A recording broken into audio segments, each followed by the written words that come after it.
Middle east में America बुरी तरह से घिर गया है। अब अमेरिका ने इजराइल की मदद की तो ईरानी प्रॉक्सी उसके सैन्य ठिकानों को खाक में मिला देंगे। दूसरी तरफ इजराइल ने गाजा के संपूर्ण विध्वंस का ऐलान करके ईरान का पारा बढ़ा दिया है। इन सब के बीच रूस ने एक ऐसा प्लान तैयार किया जिससे यूरोप से लेकर अरब तक पश्चिमी देशों पर हमले किए जा सके, और इसके लिए व्लादिमीर पुतिन ने ईरानी प्रॉक्सी के साथ मोर्चेबंदी की है। यानी कि अब पुतिन यूरोप में भी तबाही लाएंगे और अरब में इजराइल अमेरिकी ठिकानों पर भी हमले कराएंगे।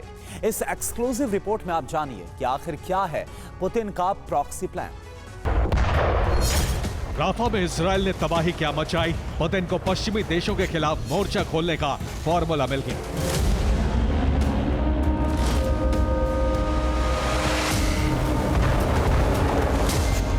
जहां एक तरफ यूरोप में बड़ी तबाही का अंदेशा है, वहीं मिडिल ईस्ट में एटमी युद्ध के आसार बढ़ने लगे क्योंकि इजराइल गाजा के सर्वनाश पर आमादा है। दूसरी तरफ यूक्रेन को हथियार पहुंचाकर उसने सीधे रूस से पंगा ले लिया है।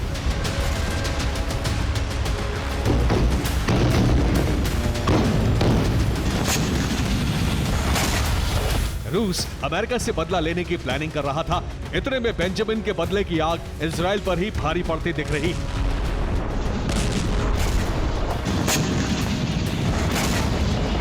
क्योंकि अब हमास, हिजबुल्ला और हूती के गठबंधन ने पश्चिमी देशों को सीधा चैलेंज कर दिया है।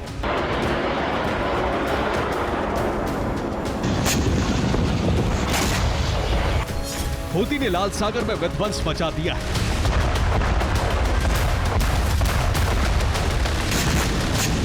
हिजबुल्ला ने इजराइल पर हमले करके दहला दिया है।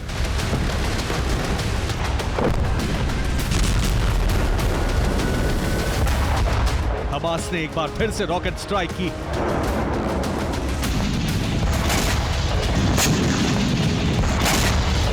बेंजामिन नेतन्याहू जितना ज्यादा विध्वंस गाजा में मचा रहे हैं, उतना ही प्रेशर उन पर लगातार बढ़ता जा रहा है और पूरी दुनिया में उनका विरोध प्रदर्शन भी बहुत तेजी से बढ़ रहा है।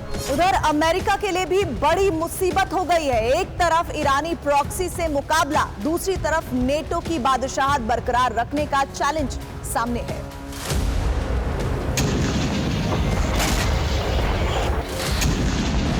और इसके लिए पुतिन और रईसी ने अमेरिका की घेराबंदी कर ली,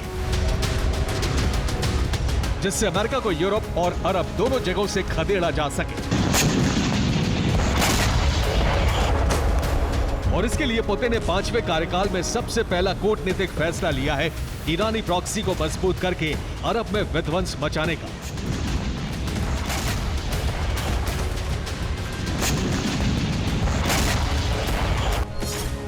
इसके लिए रूस ने ईरानी प्रॉक्सी को हथियारों की नई खेप भेजने का ऐलान कर दिया है। इधर इजराइल को नरसंहार के लिए जिम्मेदार ठहराने की तैयारी की जा रही है।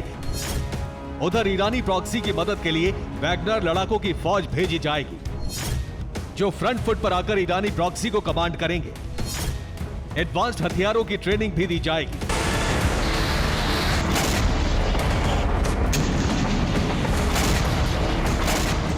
इसी का असर है कि हूती पहले से ज्यादा हमलावर हो चुका है।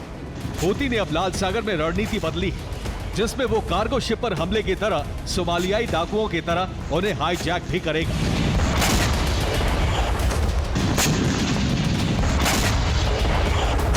अमेरिकी युद्धपोतों के अलावा इजराइल के इलाद सिटी को फिर से टारगेट किया।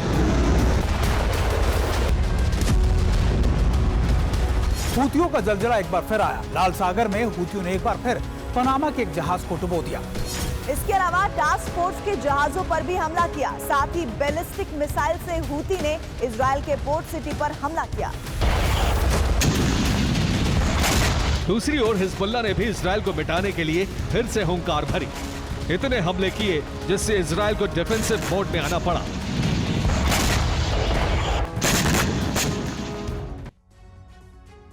और इन सब के बीच हिजबुल्ला ने ऐलान कर दिया है इजराइल पर हमले और भी तेज होते जाएंगे। अभी हिजबुल्ला ने इजराइल के बॉर्डर मिलिट्री पोस्ट पर हमले किए हैं। हिजबुल्ला की एयर स्ट्राइक लगातार जारी है। उसने लेबनान में 10 ठिकानों से रॉकेट्स को दागा। इजराइल में 24 घंटे में भारी तबाही मचाई गई है। किरियत शिमोना में सबसे ज्यादा नुकसान पहुंचाया गया है। दक्षिणी लेबनान में हिजबुल्ला के ठिकानों से हमले किए गए, जिसके जवाब में इजराइल ने तुरंत पलटवार किया। आईडीएफ के बॉम्बर ने एयर स्ट्राइक की। दक्षिणी लेबनान में 6 ठिकानों पर बमबारी की गई। ओडेसा ख्याम में हिजबुल्लाह को जबरदस्त नुकसान पहुंचा है। देर सिरियन महिबीब में हिजबुल्लाह के ठिकाने तबाह किए गए।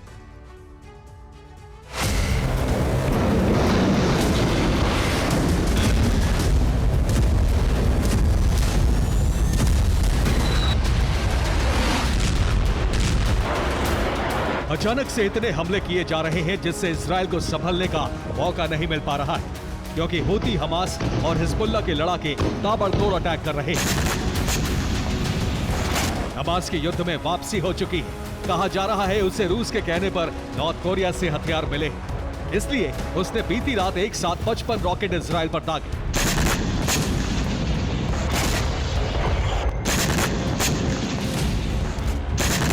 इस वीडियो में देखिए, राफा से हमास ने 2 बार रॉकेट दागे और इजरायली सैनिक पोस्ट को खाक कर दिया।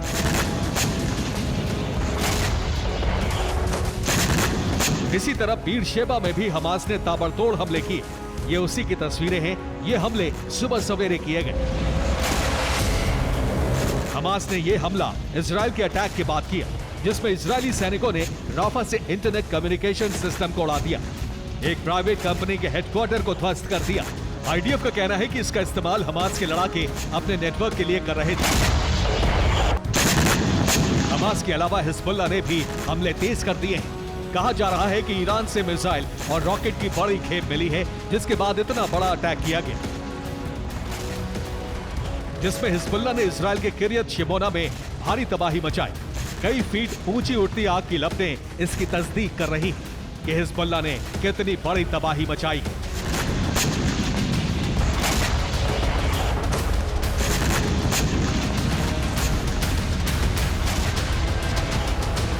यानी लाल सागर से लेकर भूमध्य सागर तक ईरानी प्रॉक्सी ने शिकंजा कस लिया है, और इसके लिए पुतिन ने नया ब्लूप्रिंट तैयार कर लिया है, जिसमें निशाने पर पश्चिमी देश है।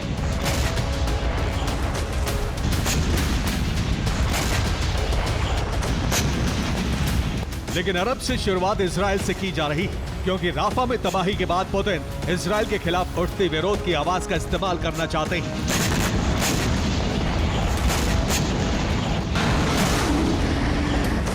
ऐसे में अगर अमेरिका इजराइल के समर्थन में आता है तो ईरानी प्रॉक्सी के गुस्से का शिकार उसे भी होना पड़ेगा।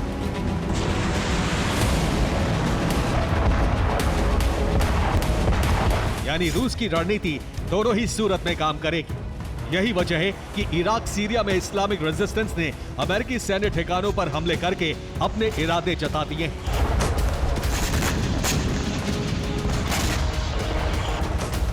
यानी अब अमेरिका के वर्चस्व को सीधा चैलेंज है, ठीक वैसे ही जैसे रूस ने यूरोप में नेटो को चुनौती दी हुई।